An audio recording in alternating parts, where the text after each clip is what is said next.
Na aula de hoje, a gente vai aprender um pouco mais sobre as máquinas simples, que nada mais são do que instrumentos que servem para facilitar a realização de diversos trabalhos do dia a dia, como cortar, movimentar, apertar e elevar. Isso ocorre através da ampliação ou transmissão de força aplicada pelo próprio homem. A combinação de diversas máquinas simples é o que gera uma máquina complexa. E os tipos de máquinas simples que existem, e a gente pode destacar, são a alavanca, a roldana, que também é chamada de polia, a engrenagem, que é a roda dentada, e também o plano inclinado. Então vamos lá para a gente ver e conhecer um pouco mais dessas máquinas.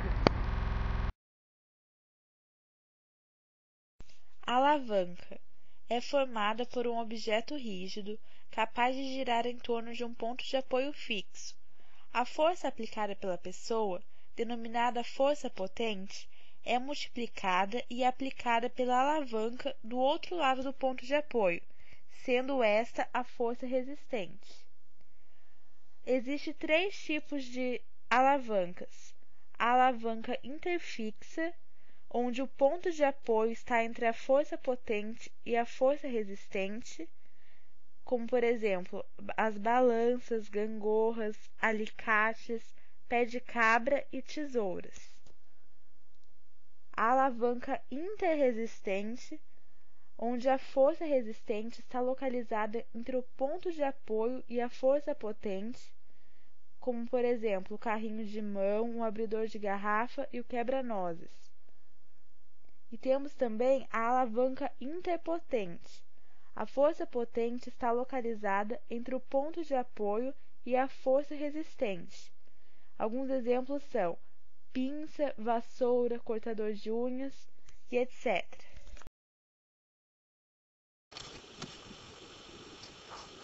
Roldana ou polia. Roldana é uma peça mecânica muito comum em diversas máquinas, utilizada para transferir força ou movimento. As roldanas são discos por onde se passa um fio ou uma corda que irá transmitir a força aplicada para a força resistente.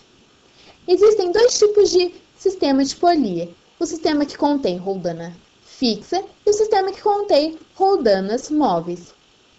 Em um sistema que contém roldanas fixas, a força resistente, que é aquela a qual a máquina exercerá, será a mesma que foi aplicada, ou seja, a força potente.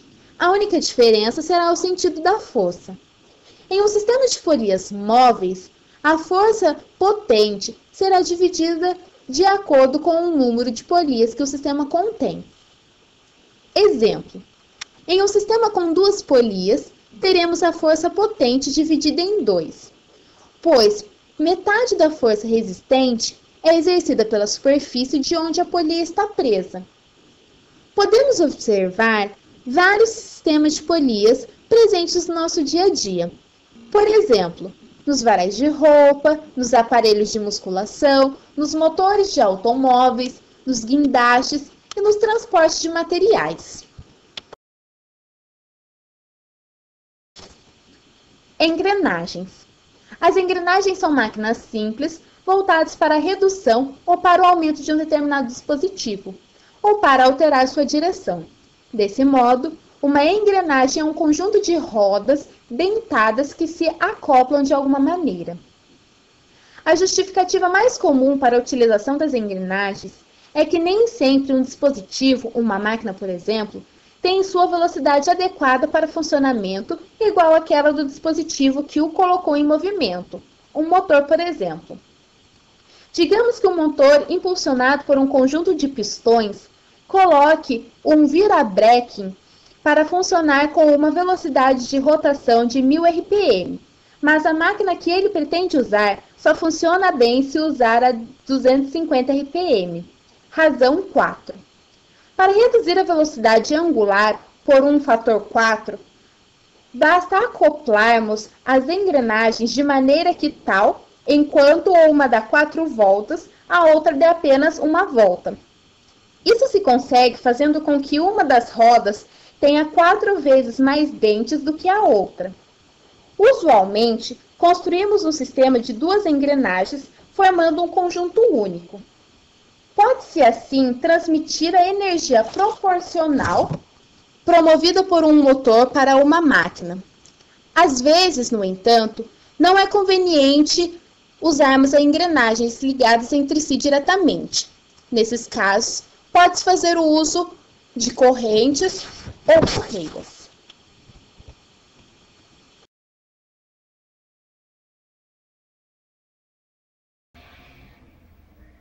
Bom, o plano inclinado é uma das máquinas simples mais antigas do mundo, já que os egípcios já utilizavam essa técnica para carregar os blocos na construção das pirâmides egípcias.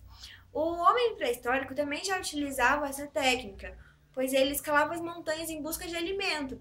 Isso ele já estava utilizando uma máquina simples, que é o plano inclinado.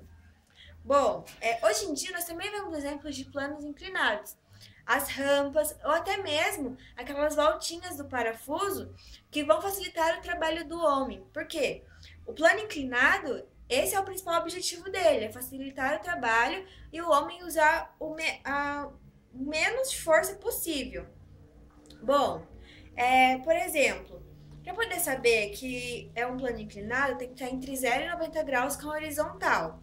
Se, por exemplo, quer carregar uma caixa de um local até o outro, para descobrir o trabalho que vai ser usado nesse período, precisa fazer trabalho igual a força vezes o deslocamento. Se uma rampa, quanto menos for o grau dela, mais fácil vai ser de carregar. Porém, a distância vai ser maior. Bom, então a gente pode ver que o plano inclinado ele facilita muitas atividades no nosso dia a dia.